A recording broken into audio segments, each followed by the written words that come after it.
Hello ladies and gentlemen, and welcome back to the channel. I am Starco Gaming and we are back with another Dragon Champion video, guys, with Garrett getting released in 4 hours and 15 minutes from the time we are recording this video. It is time to review this character and hopefully create some hype about this amazing characters. Garrett is going to be what Zira was when she first got released. Is going to be a top meta in the game without a single doubt, and we're going to explain and show why in this video. But before we get into that, guys, if you are level 15 or below, make sure to use the promo code STARCO to get $10 worth of free stuff.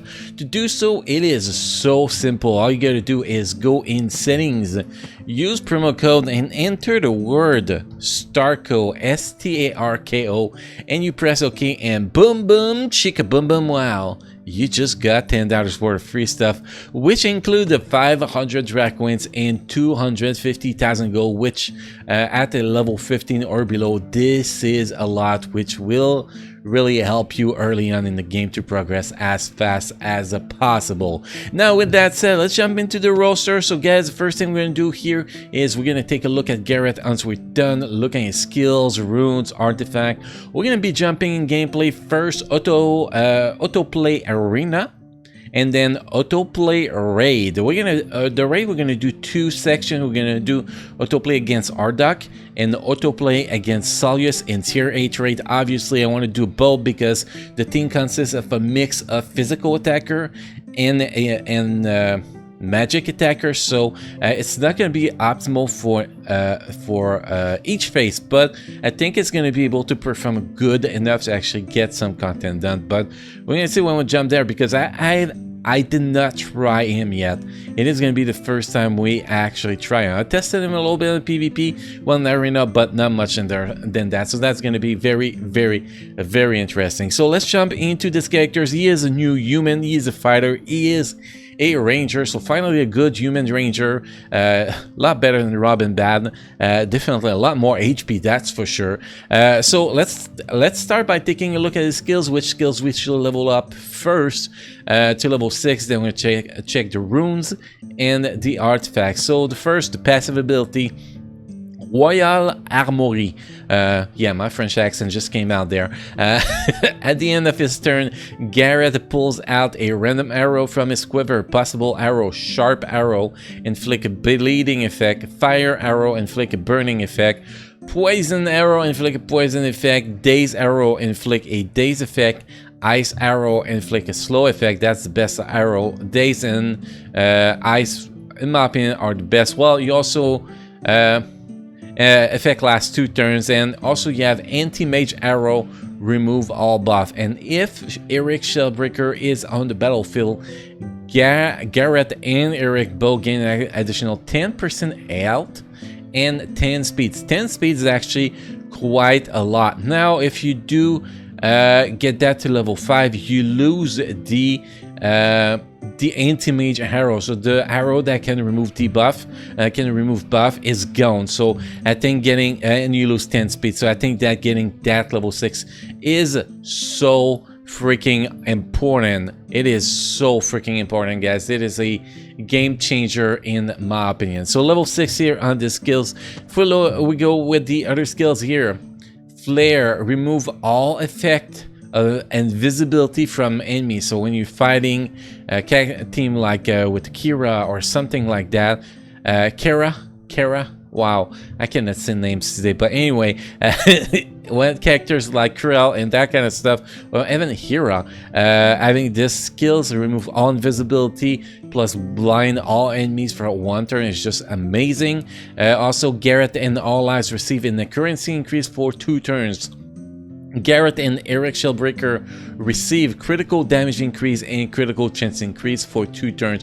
And let me tell you, when you have that buff on Eric Shellbreaker, he hit like a goddamn monster truck. It is ridiculous.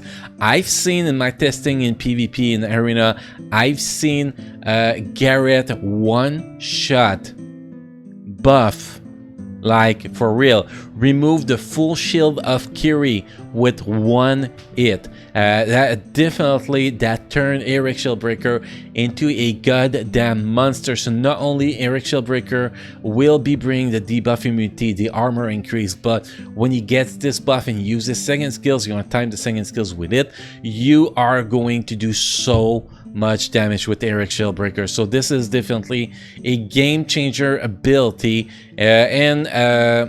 you know, the critical chance increase for 2 turns at level 6, and instead of having 50% chance to remove invisibility, no, that's not, yeah, no, yeah, oh yeah, blind all on me, it's a blind, okay.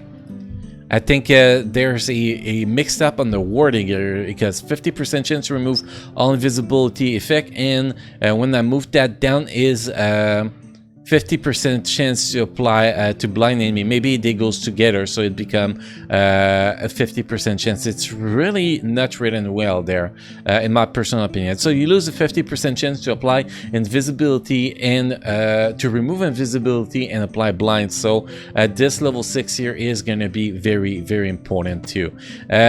Next, you have the second skill, Dangerous Volley. Deal 300% of physical attack to all enemies and apply the effect of a pull arrow. So if you have the slow arrow, for example, enable the ice arrow, you're going to be slowing every target you hit if you're potentially trigger the debuff. So this skill is amazing. Now if you get that to level 5, not a huge difference. You lose 50% physical attack, and you're going to be doing damage to 5 enemies instead of all enemies, which 5 enemy is most of the time all the enemies. So I don't see a huge difference between level 5 and a level 6. Auto evento, it is not written here in the skills. The initial cooldown go from 1 turn at the start, that's gonna ability gonna be a cooldown, to 0 turn evento. It is not written in the description here. So a few bug on how they actually written the skills on the test server. Definitely, hopefully all those little things gonna be fixed on the live server. So this ability, I don't think it's that important to get level 6. I think level 5 is just fine, but level 6 still give it an additional damage, so it is pretty good. And the initial cooldown is reduced to 0, which is awesome. And then we have the last ability, well, which is actually the base ability, the basic ability, Surprise Arrow. Deal 300% of physical damage to an enemy and apply the effect of Pull Arrow. Pretty much it does the same effect than the AoE, but it only touch 1 target pretty much. So if you get that to level 5 instead of 6, you lose 90% physical damage. So I think this ability is more important to get to level 6 than this second ability. Now the priority, which will be the priority, most important skill to get to level 6 is this one. I think this one is the most important, Flare. Then after that it will be the Royal Armory, then the Surprise Arrow, and then the Dangerous Volley. That is how you want to do it. Now, what skill do you want to use on cooldown, except if you are fighting something that has debuff immunity or a blind immunity? You want to use this skill on cooldown. Most important skill. Second most important skill, because you're gonna damage everybody. And third most important skill to use in the rotation. So whatever is available in that priority list, in order you do it. So if third skill is available and all the skills available, you're gonna prioritize the third skill, then the second skills, then the first skills, pretty much, unless you cannot apply your blind or no invisibility to remove. Then you don't really want to apply this skill unless you really need the damage increase from your Eric, the critical chance and the critical damage increase. Definitely, that's very important. So in all situations, use that skill on cooldown, then that skill on cooldown, then that skill on cooldown. Where can you see my mouse cursor? No. Okay, so third skill on cooldown, second skill on cooldown, then first skill on cooldown. And obviously the second skill is going to be the first skills you use when you start fighting, because it is going to be available. The third skill will not be. So your initial rotation is going to be 2, 3, 1, then whatever skill is available, you're gonna use it when it's available. Now that covers the skill. Now we're gonna be jumping into the runes. The runes potency. That is the #1 thing you want on this guy, because it's all about his pull arrow. His pull arrow needs potency as high as possible to work, so you need that potency as high as possible. So we have 6 potency runes, which is going to be the most important, and the second most important stat is actually speed. So those are the 2 most important stats, and then you can go with critical chance at the third most important, in my opinion, or maybe damage if you really want that. But it's really about potency and speed with this character. So if we look at the first priority, you can see we got speed here, we got potency, we got critical chance. The south primary, I went with armor, which is not the optimal, but the setup there was just great. It was, you know, critical chance with speed. I think that was amazing. And then the third primary, well, here if we were to go with the best, will be critical chance at the top with speed, the potency here. Definitely, it's just didn't have it on me, so I could not put that. But yes, that will be the best here. Critical chance with speed, the potency as secondary. And then this one, you have potency, you want speed and critical chance as secondary here to go with it. And now when you look at the other runes, what do you want to go with as secondary stats? Is pretty simple. It's always speed, potency #1, speed #2, and critical chance #3. Like here we have speed, potency. Here we have speed, critical chance. So much critical chance on this one. I didn't have a choice to ignore the potency. And this one we have speed with damage, not the best one, but still does the job. If we look at the global stats we have here, you can see we have 40% critical chance, which is not bad. We have 202 speed, which is pretty great without the speed rune set. And then we have 121% potency, so a lot of potency, which makes it really hard to miss your debuff, which will really help when we are fighting in the raid, definitely. And then if we go with artifact, most important on artifact is potency for this guy, so you don't have much choices. There's 2 artifacts that gives you potency, and only one of them is available into the store. The only one only comes as a reward from the battleground. So this is going to be the most popular for Garrett, which is the Paladin Lamp. Will give you potency and armor, and we don't really care about the ability down there. So here basically we get a little bit of armor, as you can see here, 2.97% physical armor, 5.07% magic armor, which is not that great, and then we get 12% potency, which is really what's important down there. So this is the best artifact for him, in my personal opinion. So this is the build for this guy, guys. If you have any question about this build, any idea if we could spice things up to make him better, feel free to share in the comment section down below. Next, we're going to be jumping in our arena, guys. We're going to show him in the autoplay in arena so you guys can see him in action a little bit. We're going to face this team, which is actually pretty much the team I'm gonna be using. Let's reset that. We're on the test server. We can do that now. Earlier I actually beat down autoplay when I did my testing, but that was actually pretty difficult. It's almost the same team I'm using, except I'm using a tank instead of Nightingale, so that's the only little difference. And my party power is a lot higher too, so that gives me a huge advantage. But you're gonna see Garrett is very, very important in this fight. His damage, his buff, his debuffing is really, really, really important here. So let's sit down to play and watch me get my ass kicked because I'm recording. That's usually how it works.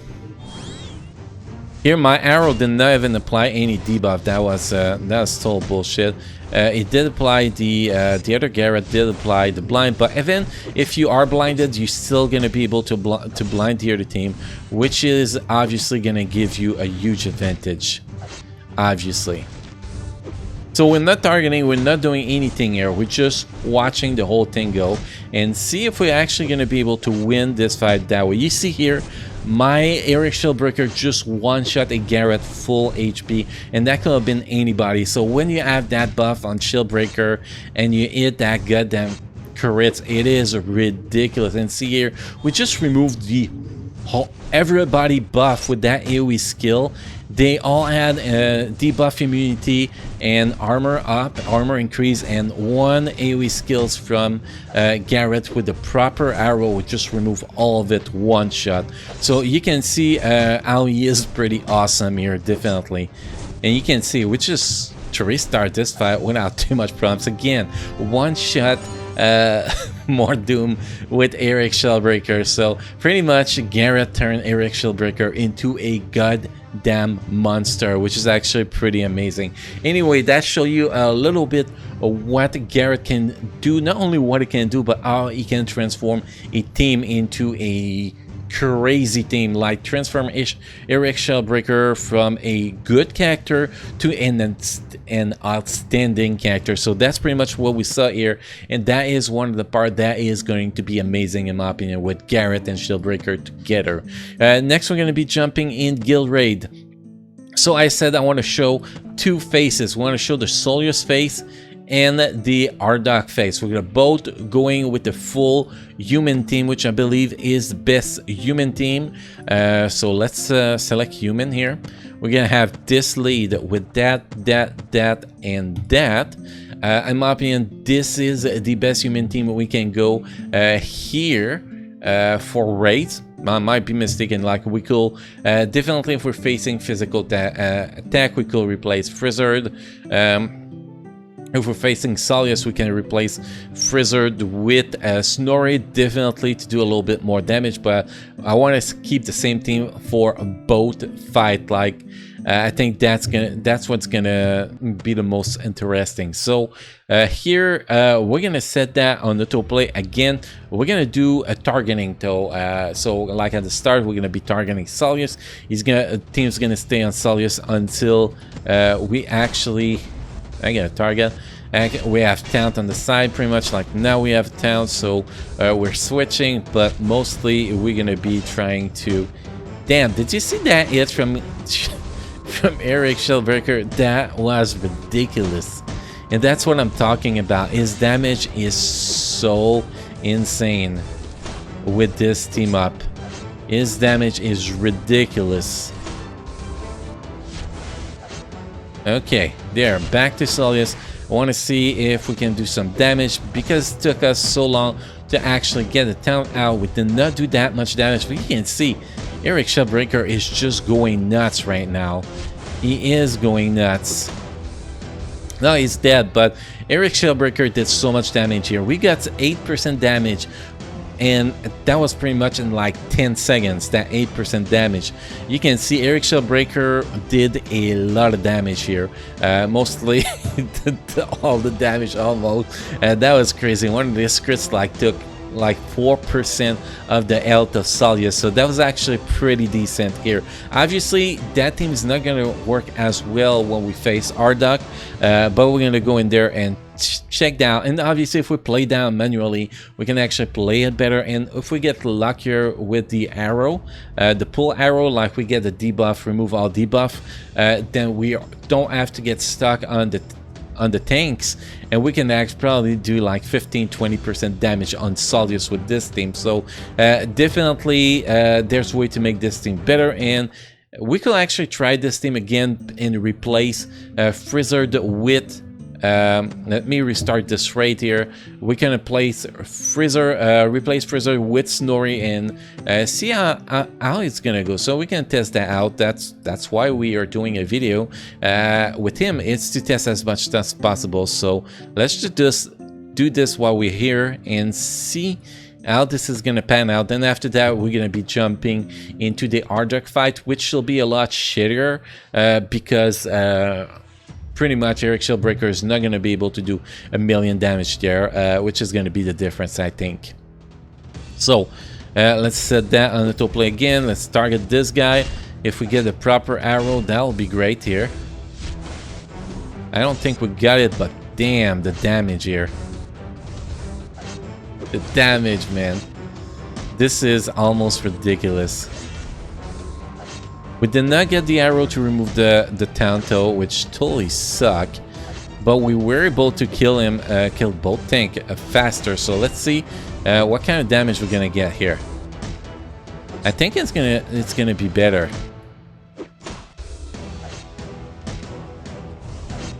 It's about the same, actually. A little bit better, but not much of the difference. I think not having the slow from Frizzard did a little bit, but you can see Eric Shieldbreaker even did more damage here. So that was actually pretty interesting, I believe so. So lastly, guys, here we're going to be restarting this raid one more time. And then we're going to be jumping into our dogfight here with the team with Frizzard. We're going to put Frizzard instead of the other one, like we did the first try, and we're gonna see how much damage we can actually do there. I'm not expecting too crazy here because, you know, we our biggest damage is physical attack here, so that's not gonna be that great, but I think we can actually get a very good fight here still. So let's go through the animation here and let's do this. Let's see how much damage we're gonna get here. I'm quite interesting to see how much Shieldbreaker is still gonna do with this setup here.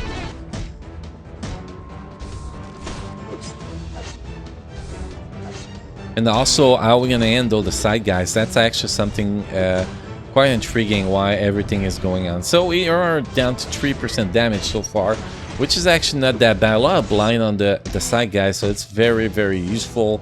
4%, 5%, so we are definitely not doing bad here. Definitely not doing bad. Obviously, it's pretty much all Salvius and Frizzard doing the damage here, which is kind of expected, and now our big guy is dead, so we're not going to be doing too crazy here, but still, I think this is pretty solid considering we're mostly using a physical attack with the only one mage to do almost 7% damage. I think that was pretty great. And you can see that really opened the room for Frizzard to be able to perform pretty well here on autoplay. So obviously those two fights are not going to be the best fight for this team. If we go with a full human team, the best team is probably going to be the Mega Wheel fight and the Dragon phase. The Dragon, I was not that impressed. I did about 6% if I believe so. So it was not impressive when I tested it earlier, but I did not test this one. So I guess we're going to add this one to what we're going to be testing because I really want to see how they perform against Mega Wheel, where you can actually blind both of the side guys and remove invisibility. I think that's going to be pretty interesting.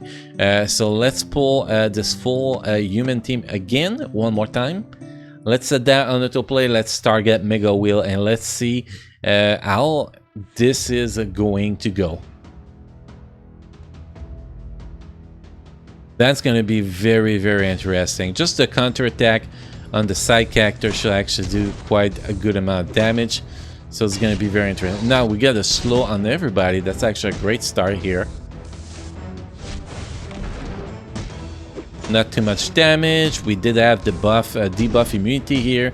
We are already down to almost 5% damage, past 5% damage. So I think this team is actually going to be pretty great here. Obviously, because this is going amazing so far. Yeah, that AoE, I was expecting that, but we can heal from it. We are closing on 10% damage. I think we're even gonna get past it. Yeah, we are up to 12% damage. So this is definitely feels like a very solid team for that. For me, it feels like 15%, almost 15%. So this is actually pretty great. I love this team. So this team will perform really well here. 7.75 thousand damage on phase 2, which is usually pretty outstanding. If you play it manually, you can time your skills better too, and could probably reach 20% in damage here. So very solid team with the Garrett. Definitely Garrett is, in my opinion, a game changer for the human. If we get to test Battleground, I think he's going to be a very a very good character for that. So overall, guys, Garrett is going to be a new meta. I do believe so. He's going to be available into the next season pass that's coming around today. So I think that is going to be a very, very good season pass for an amazing character. So hopefully you guys enjoyed this video. Don't forget to subscribe to the channel for daily Dragon Champion content, and also help sharing this video by dropping a like on this video so YouTube knows that this video is as awesome as it looks, and they will start sharing it more. So guys, thank you for watching, and as always, if you have any question, comment, feedback, there is a comment section down below that you can use. So guys, thank you for watching. You all have a great time playing Dragon Champion, and I will see you again, guys, in the next video. Thank you.